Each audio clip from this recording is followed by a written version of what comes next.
अस्सलाम वालेकुम व्यूअर्स, आज हम सर सैफुल्लाह साहब के साथ मौजूद हैं।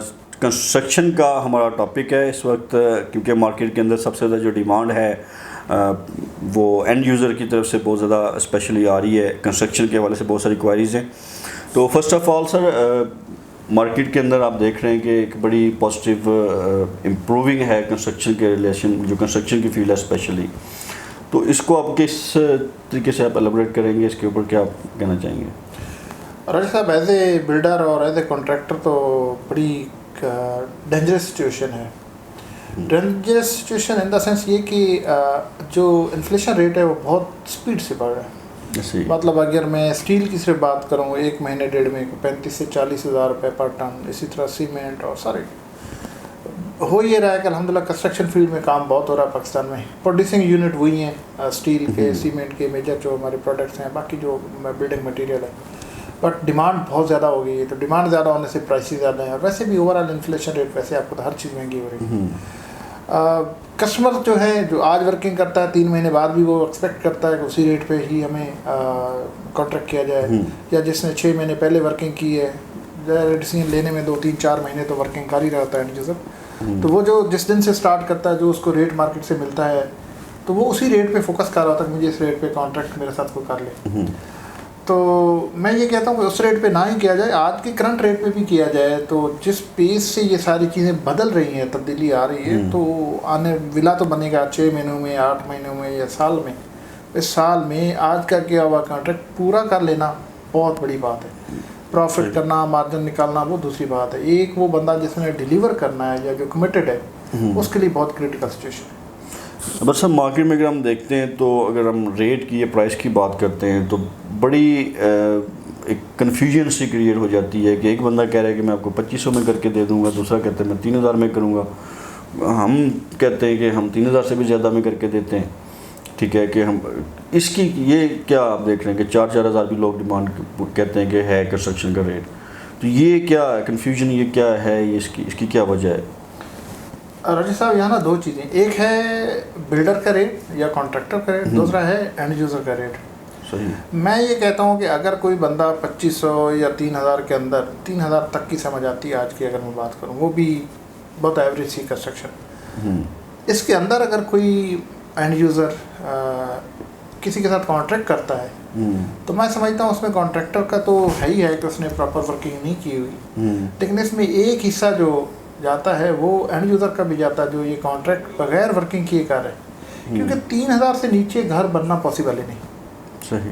आज से 1 साल पहले या 8 महीने पहले तो मैं सोच सकता हूँ कि 2500-2700 जो लोग कह रहे हैं वो किसी ना किसी तरह मैनेज कर लेते होंगे। लेकिन आज 3000 से नीचे अगर कोई कॉन्ट्रैक्ट करने जा रहा है, तो आप इस चीज़ को मेक श्योर कर लें। इसमें कोई दूसरी बात नहीं है कि 3000 रुपये पर स्क्वायर फीट से नीचे आपका विला बन नहीं सकता। जो कंस्ट्रक्शन कॉस्ट हो गई है, जो मटेरियल की कॉस्ट हो गई है, जो लेबर कॉस्ट हो गई है, जो चीज़ें रैपिडली चेंज हो रही हैं, तो इट मीन्स कि अगर कोई बंदा रेट चीप दे रहा है, तो वो क्वालिटी पे कहीं ना कहीं कंप्रोमाइज़ कर रहा है। नहीं, क्वालिटी पे कंप्रोमाइज़ करने के बावजूद नहीं मैनेज कर सकता। मैंने क्वालिटी पे कितना कंप्रोमाइज़ करें। देखिए, मैं आपको एक बात बताता हूँ, अगर घर की टाइल है या जो हमारे सीवरेज के या प्लम्बिंग के पाइप्स हैं, जो मेरे लिए बड़े इंपॉर्टेंट हैं, क्योंकि उनको सही फिक्स करना, लगाना, वो क्योंकि वो अगर लीक हो जाते हैं तो आपका घर ख़राब है। टाइल टेढ़ी होगी, ख़राब होगी, वो आप चेंज कर लें तब भी ठीक है, ऊपर कारपेट डाल दें तब भी मैनेज हो जाएगा, कुछ भी मैनेज हो। लेकिन जब सीपेज आती है ना, तो वो नहीं मैनेज होती। तो एक अच्छा पाइप लगाने से और एक एवरेज पाइप लगाने से पूरे घर में 125 घर का अगर हम स्टैंडर्ड लेते हैं गज का, तो मेरा ख्याल से 15 से 20 हज़ार से ज़्यादा फ़र्क नहीं पड़ता। सही। A+ क्वालिटी और जिसे कहते हैं माटी से माटी क्वालिटी, ठीक है। अच्छा, फ़र्क इतना ही बचा नहीं सकते, इससे ज़्यादा बचा नहीं सकते। सही। अच्छा, अब ये हम जो हमारे पैकेज हैं कंस्ट्रक्शन के हवाले से जो हम क्लाइंट्स को ऑफ़र कर रहे हैं, उसमें हमारी कैटेगरीज हैं, प्लेटिनियम है, प्लस ये जो कैटेगरीज हैं, इसके ये क्या, ये थोड़ी सी जो हमारे व्यूअर्स हैं उनके लिए आप थोड़ा गाइड करेंगे कि ये क्या चीज़ है, कैटेगरी में क्या फ़र्क क्या आ जाता है, किस चीज़ का डिफरेंस है? बेसिकली ये मार्केटिंग स्ट्रेटजीज़ हैं।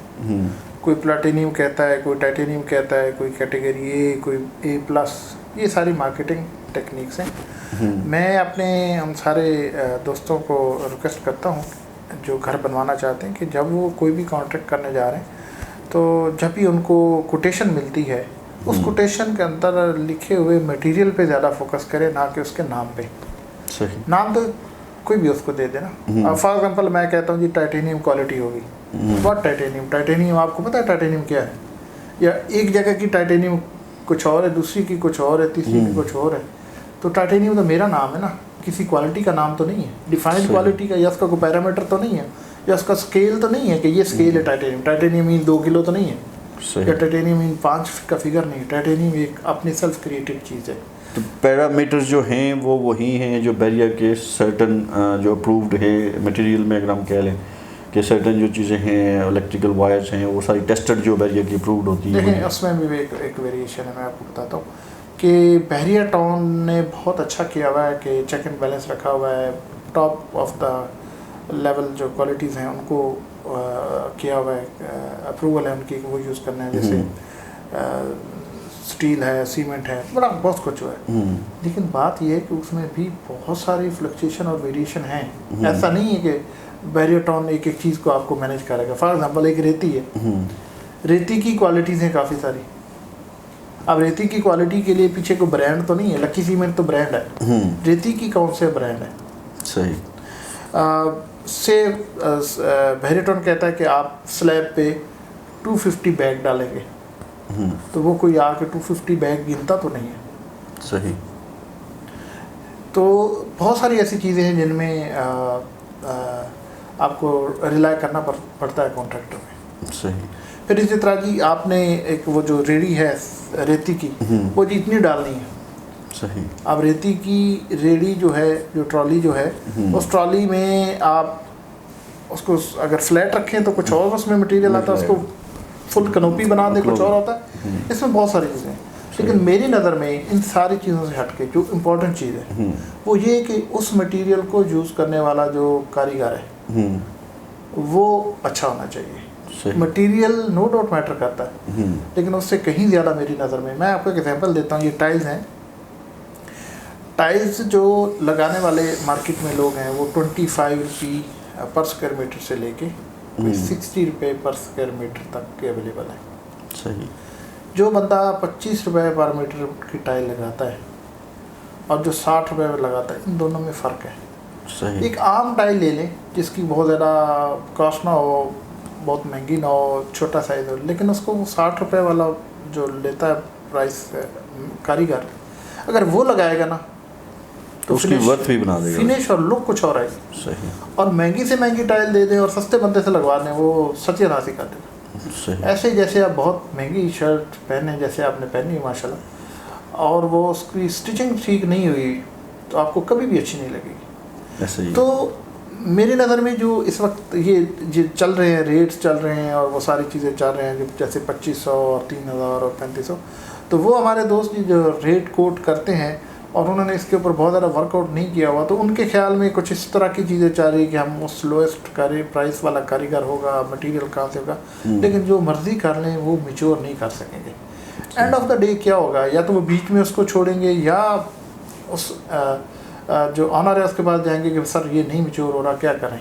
सही। तो कोई ना कोई करना पड़ेगा, लेकिन वो बाद वाली चीज़ ज़्यादा परेशानी भी का बहस बनेगी और उसमें फिर बहुत सारे फ्लॉज भी आएंगे। तो मैं ये कहता हूँ कि कारीगर जो है, आपका जो इंजीनियर है, जो क्वालिटी को मेक श्योर कर रहा है, वो इम्पॉर्टेंट है और वो ठीक होना ज़रूरी है। मटेरियल नो डाउट मैटर करता है, लेकिन कहीं ज़्यादा हमारे में फ़र्क क्या है। देखें, हमारे में जो विलास बना रहे हैं मोस्टली वो कौन लोग हैं? हम रियल एस्टेट के लोग हैं, क्योंकि हमारे पास एंड यूज़र है, हमने उनको इन्वेंट्री सेल की, हम मार्केटिंग कर रहे होते हैं, हमारे साथ इंटरेक्शन में हैं लोग, हमारा थोड़ा एक्सपोजर ज़्यादा होता है इन सेंस में। तो हम ही रियल एस्टेट का काम करें, साथ में घर बनाना शुरू कर दी। हम क्या करते हैं, मार्केट से एक काम कोई कारीगर जो सीनियर होता है उसको पकड़ते और उसको कंस्ट्रक्शन करवाना शुरू कर दी। कोई प्रॉपर BOQs नहीं है, प्रॉपर प्लानिंग नहीं है। इस्लाम स्टेट में क्या फ़र्क है? इस्लाम स्टेट ने एक प्रॉपर हायरार्की बनाई है।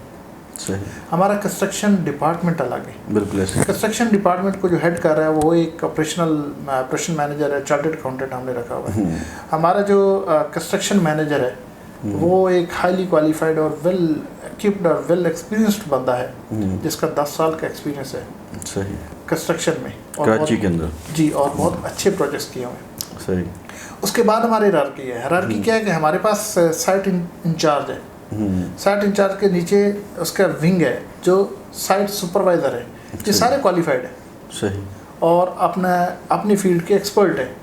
उसके बाद फिर जो मैसनरी के लोग हैं, कारीगर हैं, बाकी लेबर हैं और बाकी चीज़ें, हम प्रॉपर हैरारी के साथ आते हैं। अब ये हैरारकी जो है हमारे जो टॉप लेवल मैनेजमेंट है वो क्या चीज़ों को देखती है, एक सबसे पहले क्वालिटी को मेक श्योर करना, दूसरा टाइमलाइन को मैनेज करना, तीसरा फंड्स को मैनेज करना और चौथा हमारा किसी के साथ पहला डिपार्टमेंट भी है जो कस्टमर सर्विसेज है। सही।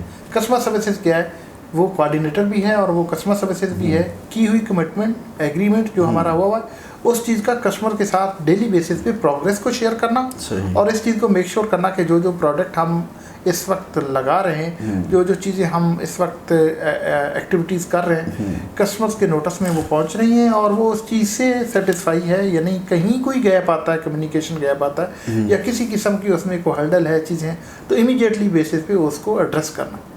तो ये बैकएंड पे जो हमारा कस्टमर सर्विसेज डिपार्टमेंट है इसका बड़ा इंपॉर्टेंट रोल है। बिल्कुल ऐसे ही है, जैसे हम अपने क्लाइंट से जो भी इनके विला वगैरह बन जाते हैं उनसे वीडियो शेयर करते रहते हैं, लाइव अगर कभी रिक्वायरमेंट होती है जी मुझे दिखाएं हो क्या रहा है, तो ऑन साइड जाके लाइव भी उनको दिखाना पड़ता है, उनकी रिक्वायरमेंट जो उसको फुलफिल करना पड़ता है। फर्दर जो इसको यूनिट हैं 125 स्क्वायर यार्ड का जो यूनिट है, मेरे नॉलेज या मेरे एक्सपीरियंस के मुताबिक तो इस वक्त सबसे ज़्यादा डिमांड जो है वो कंस्ट्रक्शन की 125 की हो रही है। रीज़नेबल है, प्राइस में भी मैनेजेबल है, बहुत सारे लोगों के एक्सेस में आता है, एक्सेस में भी आता है और एक छोटी फैमिली के लिए एक बेहतरीन अकोमोडेशन है। तो जबकि जो बड़े 500 गज से लेके 1000 गज या 2000 के जो प्रोजेक्ट हैं, अगर हम उनके ऊपर जाते हैं वहाँ पे हम जाते हैं, अगर बड़े प्रोजेक्ट्स में जाते हैं बड़े साइज़ में तो रेट भी बढ़ जाता है। जी बिल्कुल बढ़ता है। ठीक है, तो उस जो रेट की कंस्ट्रक्शन तो वही है जो 125 पे भी हो रही है, उस पे भी हो रही है, तो वो जो बीच में ये डिफरेंस रेट का आ रहा है 500 गज या 1000 गज वाले में या 250 में जाके थोड़ा बहुत फ़र्क आ जाता है, तो इसकी क्या वजह है, ये क्या चीज़? अच्छा देखें, इसमें ना एक तो चीज़ ये कि जब स्लैब बड़ी होती ना, जो हम छत जो होता है ना, तो बड़े जो विलाद होते हैं उनके अंदर रूम साइज बड़े होते हैं। अब रूम साइज बड़े होते हैं तो वो जो स्लैब का एरिया बढ़ जाता है, जब स्लैब एरिया बढ़ता है तो उसके अंदर जो कंक्रीट है, स्टील बैडिंग है, वो हैवी होती है। सही। इसी तरह से रिलेटेड बाकी सारी चीज़ें।